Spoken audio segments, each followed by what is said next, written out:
5월 15일 목요일 새벽 예배를 하나님께 드리겠습니다. 오늘 우리에게 주신 하나님의 말씀 로마서 9장 30절에서 10장 4절의 말씀입니다. 그런즉 우리가 무슨 말을 하리요? 의를 따르지 아니한 이방인들이 의를 얻었으니 곧 믿음에서 난 의요. 의의 법을 따라간 이스라엘은 율법에 이르지 못하였으니 어찌 그러하냐? 이는 그들이 믿음을 의지하지 않고 행위를 의지함이라. 부딪힐 돌에 부딪혔느니라.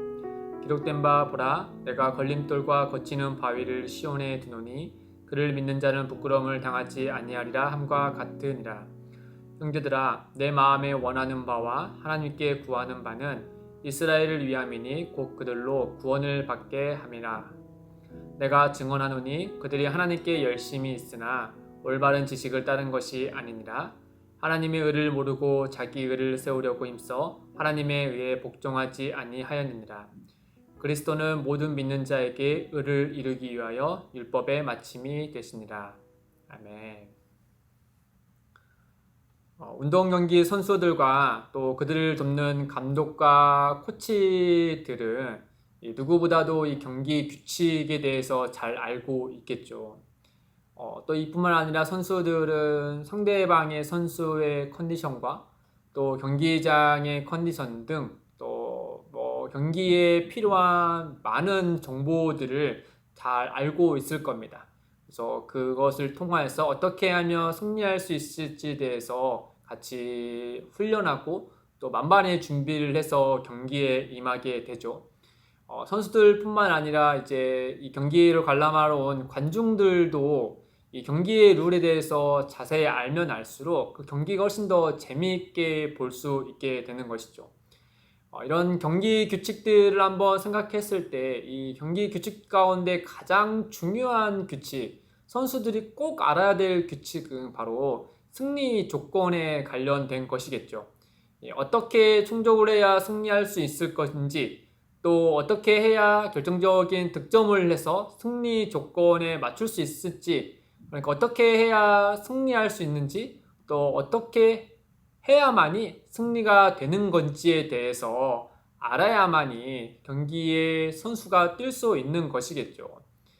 만약에 경기에 대한 이런 승리 조건을 알지 못한 채 경기에 뛴다라고 한번 상상해 보면 말 그대로 경기에 뛰나 마나겠죠. 열심히 뛰기만 할 뿐, 그 경기에 뛰는 목적을 이루지 못하는 결과를 낳지 않겠습니까? 물론 어느 선수가 이 경기 승리 조건을 모른 채 뛰겠습니까? 다 알고 뛰는 거겠죠. 그런데 오늘 말씀에 오면 바울이 유대인들을 볼 때 마치 열심히 경기는 뛰지만 어떻게 해야 승리하는지를 모른 채 뛰고 있는 것처럼 보인다라고 바울이 말하고 있습니다. 유대인들은 하나님께 열심히 있어서 누구보다도 율법을 철저히 지켜온 이들이죠. 그들은 그들의 룰대로, 규칙대로 하나님께 의롭다함을 받을 것으로 예상했습니다. 반대로 이방인들은 자신들의 룰을 따르지 않기 때문에, 즉 율법을 지키지 않았기 때문에 정죄함을 받아서 구원에 이르지 못할 것으로 생각했어요. 그런데 바울이 볼 때 오히려 이 반대의 모습이다라고 말씀하고 있지 않습니까? 즉 의를 따르지 아니한 이방인들은 믿음으로 의롭다함을 받는 반면에 정작 의의 법인 율법을 따른 이스라엘인들은 그 율법의 요구에 충족되지 못해서 의롭다함을 받지 못하는 일이 벌어졌다라고 아주 충격적인 이야기를 하는 것이죠. 이에 대해서 바울이 유대인들이 어째서 의롭다함을 받지 못하는가, 그 이유에 대해서 오늘 말씀에 두 가지로 우리가 한번 생각해 볼 수 있는데, 첫째는 그들이 이 믿음을 의지하지 않고 행위를 의지했기 때문이다 라고 말하고 있습니다. 32절에 보시면 어찌 그러하냐, 이는 그들이 믿음을 의지하지 않고 행위를 의지함이라. 여기에 말하는 행위는 당연 율법을 지켜 행하는 것이죠. 이 로마서의 앞부분을 쭉 보시면서 알듯이 바울은 율법에 대해서 크게 세 가지를 우리에게 말씀하고 있어요. 첫째는 율법 자체는 선한 것이다 라고 하는 거죠. 왜냐하면 하나님께서 주신 것이기 때문이죠. 그러나 그 율법의 가장 강력한 기능은 무엇이냐? 죄를 죄로서 드러내게 하는 것이다 라고 하는 것이죠. 그래서 율법은 그 율법 아래에 있는 자들 죄 파는 기능을 합니다.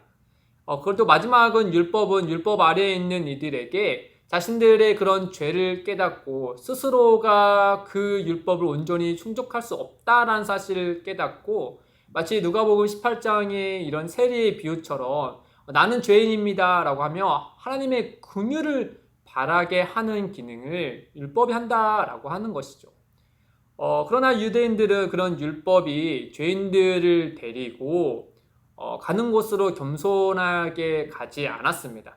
오히려 자기의 행위를 내세워서 율법이 죄인의 자리로 인도하고 또 그 자리에서 하나님의 은혜를 바라보게 하는 그 자리를 가지 않고 거부했다라고 하는 것이죠.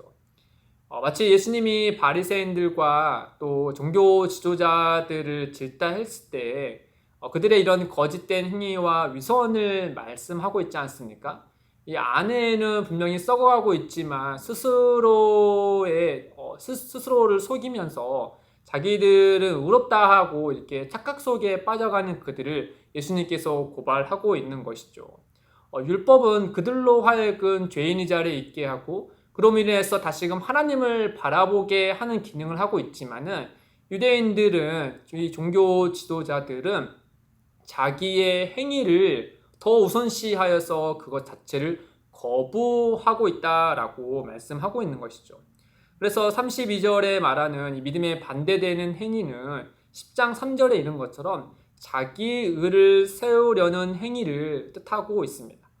율법은 자기 죄를 깨닫게 함으로 하나님을 바라보게 하지만 자기 의를 세우려는 유대인들의 행위는 곧 그 긍휼을 베풀고자 하시는 하나님을 가리우게 하는 역할을 한다라고 하는 것이죠. 그렇기 때문에 유대인들은 자기 의를 세우려 하기 때문에 의의 법을 따라간다 하더라도 율법에 이르지 못하는 결과를 낳게 되고 또 이 말은 결국엔 하나님의 의보다 자기 의를 세우려 하다 보니 하나님의 의에 복종하지 않는 결과를 낳게 되는 것이죠. 그리고 둘째로 유대인들이 의롭다함을 받지 못하는 이유는 바울이 말하기를 올바른 지식을 따르지 않았기 때문이다 라고 말씀하고 있습니다. 2절에 보시면 9장 2절에 보시면 10장 2절에 보시면 내가 증언하노니 그들이 하나님께 열심히 있으나 올바른 지식을 따른 것이 아니니라.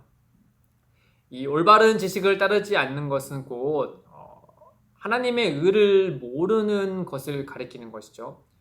그리고 여기에 올바른 지식은 무엇인가 라고 하면 4절에 보시면 바로 나와 있습니다. 그리스도는 모든 믿는 자에게 의를 이루기 위하여 율법의 마침이 되시느니라. 아주 예수 그리스도 또 그가 온 율법을 이루신 것이 올바른 지식이죠. 근데 유대인들은 그 지식을 따르지 않았다라고 하는 것이죠. 여기에 특별히 마침이라는 말은 율법의 목적, 끝, 그리고 이제 완성이라는 뜻을 내포하고 있습니다. 즉 유대인들은 그토록 열심으로 율법을 지켰으나 율법이 누누이 말하고 있는 예수 그리스도를 보지 않았고 또 율법이 말하는 하나님의 의가 곧 예수 그리스도를 믿음으로 은혜로 주어지는 것임을 그들이 깨닫지 못한 것이죠. 왜냐하면 자기 의를 세우려 하기 때문이고 또 올바른 지식을 따르지 않았기 때문입니다.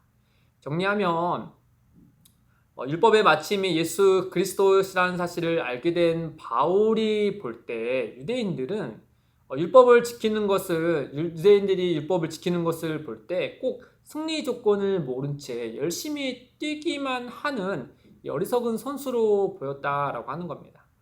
그러나 바울이 그들의 이런 어리석음을 지적하는 것은 그들을 조롱하기 위함이 아니라 그들에게 참된 구원을 어떻게든 주고자 하는 마음이라는 것을 우리에게 말씀하고 있죠. 10장 1절에 보시면 형제들아 내 마음에 원하는 바와 하나님께 구하는 바는 이스라엘을 위함이니 곧 그들로 구원을 받게 하려 함이라.